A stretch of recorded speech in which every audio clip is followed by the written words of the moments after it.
Graça e paz, amados. Vamos a mais um vídeo aqui no nosso canal. Mas antes eu quero pedir para você que ainda não é inscrito, que se inscreva, acione o sino de notificação. Você que já é inscrito, deixe seu like, seu comentário, isso ajuda demais no crescimento do nosso canal, ok? Dito isto, eu quero falar com você hoje sobre um tema que eu considero de fundamental importância para os últimos dias, né? A Bíblia é bem clara quando diz sobre a aparição do filho da perdição, né? Que todos nós sabemos que é o anticristo. Inclusive, olhando para os acontecimentos em Israel, Israel está aguardando o Messias, e o Messias que Israel está aguardando não é o Messias verdadeiro, aquele que já veio, né? Que venceu a morte e o inferno e está por vir, né? Para buscar resgatar a sua igreja deste mundo. Eu achei muito interessante, eu quero compartilhar com os irmãos um vídeo de um relato de um juiz, né?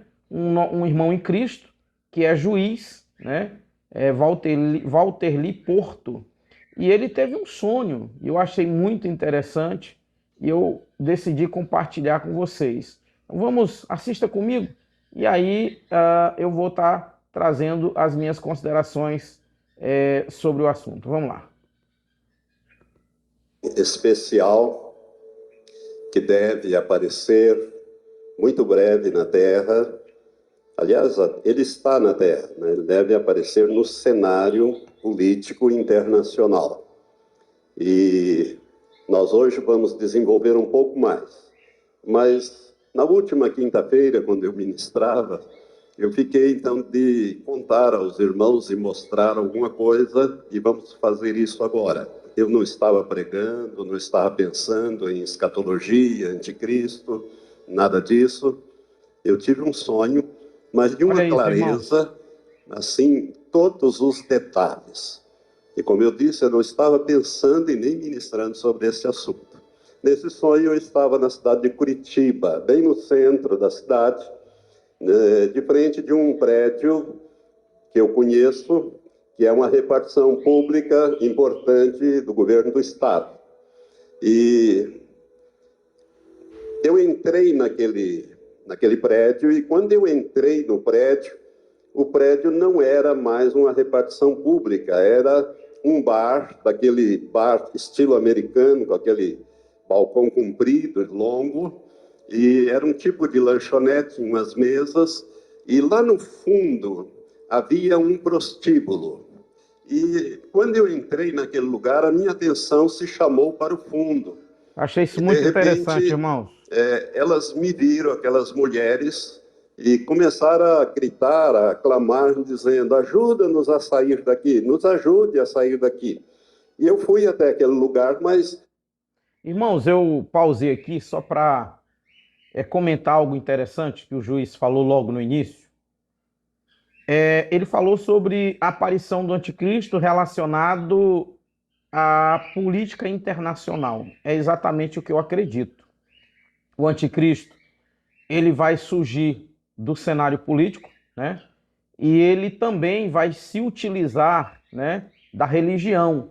Tanto é que a Bíblia fala sobre o falso profeta, né? O líder único, o anticristo que vai governar o mundo, eu não tenho dúvida de que ele partirá da política.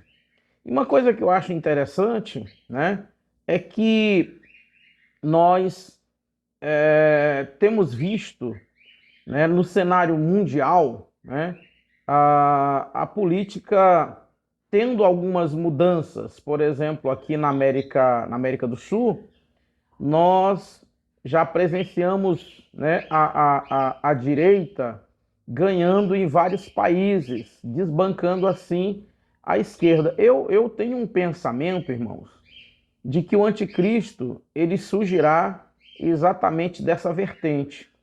E por que eu digo isso? Porque nós já conhecemos as pautas, né, da esquerda, que são pautas que não condizem com a verdade de Deus, né? Eles defendem N movimentos que são contrários à palavra de Deus. Então, se o anticristo surgir da esquerda, né, muitos cristãos automaticamente vão rejeitá-lo, né? Agora, se ele surge, né, que a Bíblia diz que ele vai enganar, né? Ele vai enganar. Inclusive, Jesus disse que, se possível, ele enganaria até os escolhidos do Senhor, né? Então, eu tenho um pensamento que o anticristo ele vai surgir dessa vertente, né? Agora, é importante nós entendermos que a política ela não vai mais trazer solução para o mundo, seja esquerda, seja direita, seja centro de direita, enfim. E esse juiz ele falou exatamente o que eu penso, o que eu acredito e o que a Bíblia nos leva a acreditar, né? Que o anticristo ele vai surgir exatamente, né, no meio político. Vamos continuar assistindo o vídeo. É isso que eu acredito, irmão. Tô tentando aqui pausar. Vamos lá. Na porta havia um ser muito grande e forte, que eu sabia que era uma potestade que estava na forma de um homem. Eu não conseguia ver o seu rosto, mas eu via o seu corpo na forma humana e sabia que ele era uma potestade demoníaca. E eu comecei, e só tinha aquela porta de entrada e saída. E como eu queria liberar aquelas mulheres, eu comecei a lutar com aquele homem, né? Mas eu dava socos nele, mas ele era muito forte, não fazia muito efeito os meus socos. Batia nele, mas não dava para derrubá-lo. E ele tentava me acertar, mas eu me esquivava. E nós estávamos ali naquela luta, quando de repente, instintivamente, eu olhei para trás, para o lado da porta. Quando eu olhei para o lado da porta, eu vi entrando um homem alto, bem alto, acompanhado de mais 7 mais baixos. E quando eu me virei e olhei, instintivamente, o Espírito Santo falou audivelmente ao meu ouvido: este é o anticristo. Não tenha medo dele, ele não pode te tocar. Ele veio entrando resolutamente, e este homem era um homem, claro, alto, media entre 1,85 m a 1,90 m de altura, ele era bem alto, estava com um terno bege, tipo salmão, assim, mais para a cor salmão, e trazia uma capa de chuva, dessas capas americanas, que a gente vê nos filmes, os personagens usando, sobre os seus ombros. Ele não estava vestindo, os braços da capa estavam soltos nos seus ombros. E ele andava resolutamente uma distância, como daqui naquela porta, e ele vinha, e aqueles 7 homens, de estatura menor, mais ou menos 1,75 m, olha isso, vinham com ele, e ele veio bem na minha frente, e quando aquele homem ficou a uma distância de 1 metro, assim, eu via o olhar dele, ele olhou bem dentro dos meus olhos, eu via aquele olhar de ódio, de raiva. Se ele pudesse, ele voava no meu pescoço e acabava comigo. Aqueles homens que estavam com eles, todos barbudos, assim, e eles estavam vestidos de vestes ocidentais, e eles também estavam prontos para cumprir qualquer ordem que aquele homem desse. E ele veio e me encarou, e eu senti o poder demoníaco, quase que me jogou para trás. E quando eu estava naquela situação, aquele lugar se transformou num tribunal. Ele mudou para um tribunal. E eu sei, como juiz, sei o que é um tribunal e o que significa. E aquele homem, o anticristo, ele subiu no estrado aonde fica o juiz. Ele sentou-se na cadeira de juiz e eu tive que sentar na cadeira do réu, lá embaixo, bem de frente dele. Né? E aqueles 7 homens se tornaram um corpo de jurados. Um corpo de jurados. E eles iam me julgar. E começou aquele julgamento. E na hora daquele julgamento, eu era acusado por alguém que funcionava como promotor e que era um colega de magistratura aposentado também, né, que estava fazendo esta acusação. E eu via um irmão da igreja, que foi tesoureiro, o irmão Gaspar, hoje está em Cianorte, e o Gaspar estava entre assistência e eu me comunicava com ele. Não sei como, mas nós falávamos assim. E eles começaram a me acusar de coisas referentes a esta obra, e como se eu tivesse feito coisas erradas. Eram fatos reais, mas totalmente distorcidos e mentirosos. E eu dizia, mas isso é mentira. O Gaspar dizia, pastor, isso não é verdade, não é assim. Eles estão mentindo, estão torcendo. E eu dizia, de vez em quando eu falava, mas isso é mentira. E quando eu falava que era mentira, o anticristo, que era o juiz, dizia, cala a boca. Escuta as acusações, depois você vai ter a chance de se defender. E no meio daquela aflição, ali, aquelas acusações, aquela coisa toda, eu me levantei num dado momento, saí para fora e olhei para o céu e disse, Senhor, o Senhor sabe que eu sou totalmente inocente disso aí. Isso é tudo mentira, torcido, distorcido. Entra, Senhor, com providência e me ajuda. Nesse momento eu acordei. Muito interessante o sonho dele. E a Bíblia diz, irmãos, né? Jesus disse, vós sereis levado a tribunais. Eu sempre costumo dizer que essa profecia que eu sempre me refiro, está lá em Mateus 10, 22, ela é exatamente para esse período. O período em que o anticristo se manifestará de uma forma totalitária no mundo, né? Jesus disse, vós sereis odiados de todas as nações por causa do meu nome. Aquele, porém, que perseverar até o fim, esse será salvo. Então, irmãos, eu fico sempre me perguntando, e às vezes me preocupa, porque eu não estou vendo a igreja sendo preparada para um momento tão terrível que vai ser exatamente a aparição do anticristo. Irmãos, eu torço para que essa doutrina que dizem, essa afirmação que muitos pastores falam, que a igreja ela vai subir, que ela não vai passar, né, pela tribulação, eu torço para que isso seja verdade. Porque será um momento difícil, irmãos, né?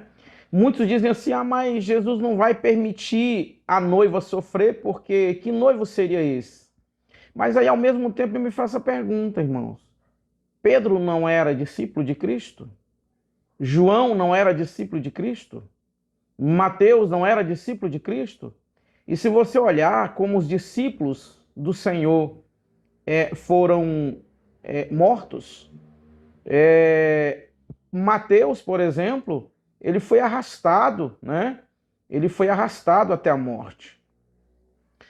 Pedro foi crucificado de cabeça para baixo, né? Nós temos relatos de que Bartolomeu, né, que é o mesmo Natanael, tiraram a pele dele, ele vivo. João, antes de ser jogado na ilha de Patmos, ele foi mergulhado dentro de um tambor de óleo fervendo, né? E outros discípulos que tiveram, assim, mortes trágicas, né? E então, irmãos, eu fico me perguntando, se a igreja for passar pela tribulação, se a igreja estiver aqui, né, no período em que o anticristo se manifestar, será que a igreja está preparada para isso? Porque, ultimamente, só se vê pregações coaches, né, pregações que elevam o ego do ser humano. Eu tenho visto, irmãos, por exemplo, hoje criaram um modelo de vigília na igreja que é só barulho durante a noite toda. Para mim, vigília tem que ter oração. Eu fui em algumas vigílias Eu fui em uma em especial, há um tempo atrás. Essa vigília começou por volta de 11 da noite e ela foi até 6 horas da manhã. Irmãos, e se teve 30 minutos de oração, teve muito.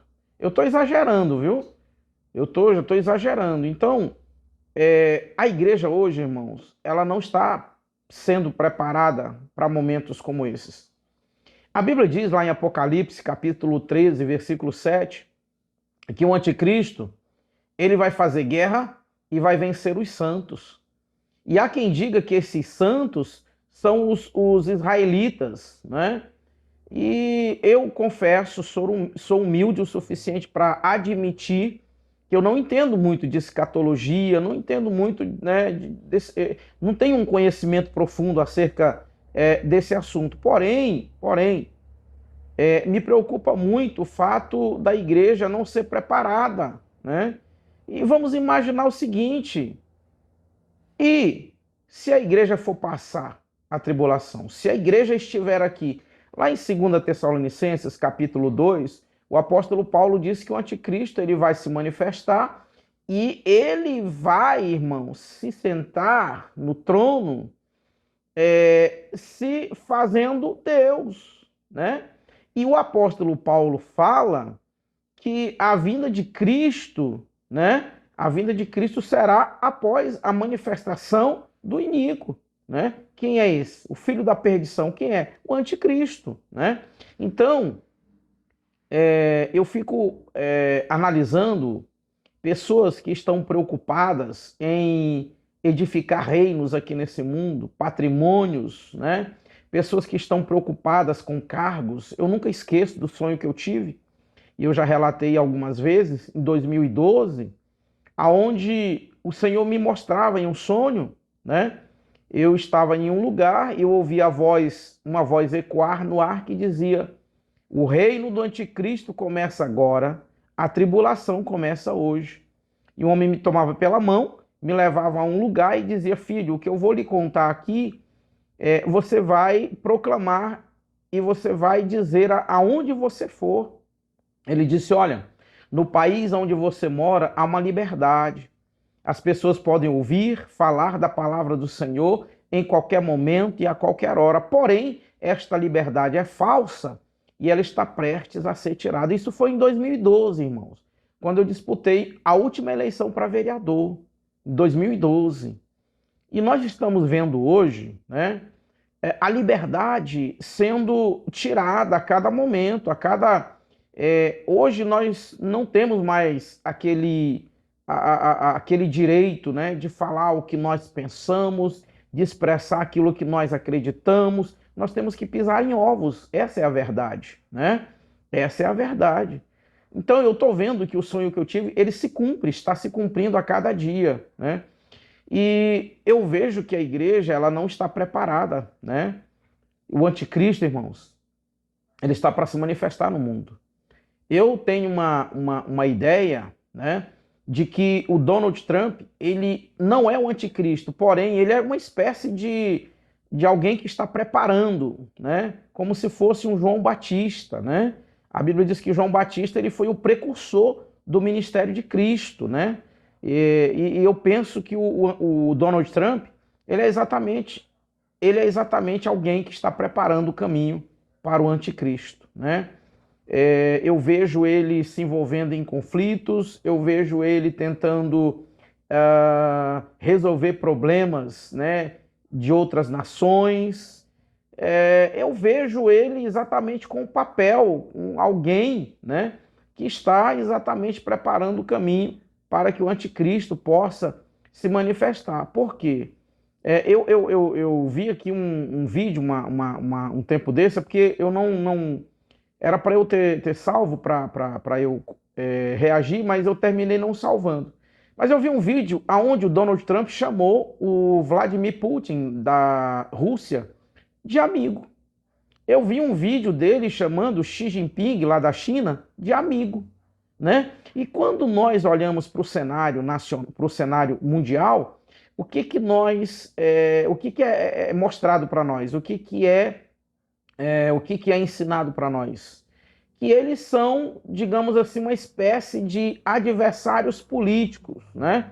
O adversário político, né? Eles são adversários.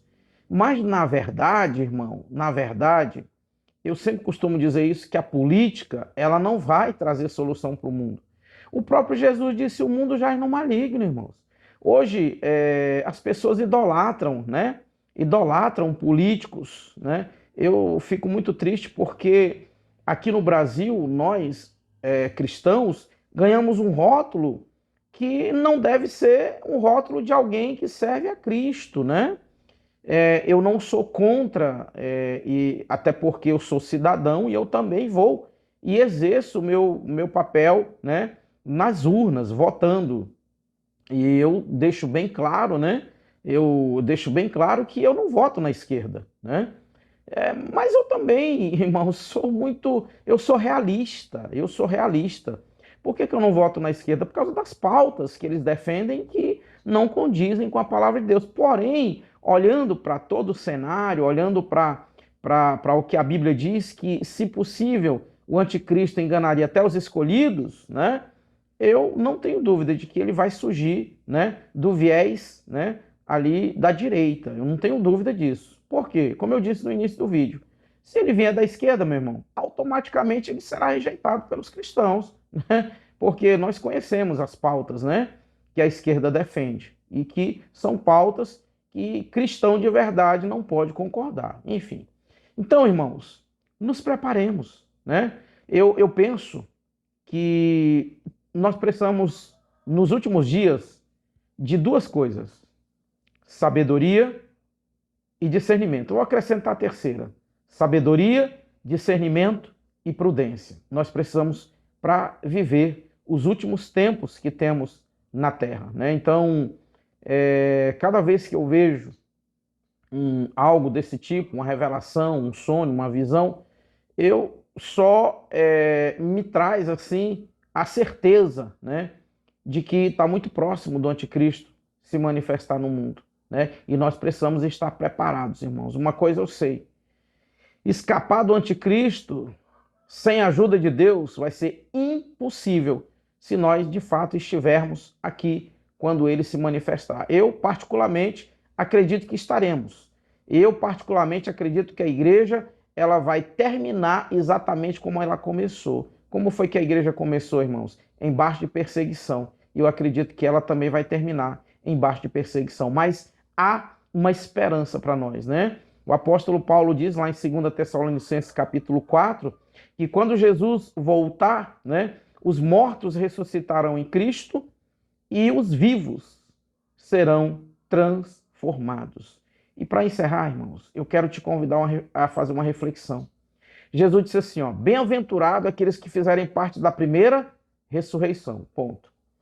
E às vezes eu fico preocupado porque pessoas pregam que depois do arrebatamento haverá salvação. Eu já vi gente dizer: ah, se eu não for no arrebatamento, eu vou depois. Eu vou resistir, eu morro, derramo meu sangue e vou. Irmãos, para aí. Para que o sacrifício de Jesus, então, serviu, se a pessoa pode se salvar através das suas próprias forças? Eu particularmente não acredito. Eu prefiro não arriscar. Eu dou um conselho para você que acredita nisso: não arrisque não. Se prepare para ir no arrebatamento, ou se prepare para morrer com Cristo, porque a Bíblia diz que bem-aventurado aqueles que fizerem parte da primeira ressurreição, que é a ressurreição daqueles que morreram com Cristo. A segunda ressurreição é aqueles que partiram sem Cristo e que serão condenados, né, a viverem uma eternidade de dor, de sofrimento e de muita angústia. Eu quero orar com você para nós encerrarmos esse vídeo. Ore comigo. Pai querido, em nome do Senhor Jesus, muito obrigado, Senhor, pela tua palavra. Pai querido, eu quero te apresentar cada pessoa que está assistindo esse vídeo, cada pessoa que ainda vai assistir. Paizinho querido, nos dê discernimento, sabedoria e prudência, para que possamos viver, Senhor, os últimos tempos aqui nessa terra.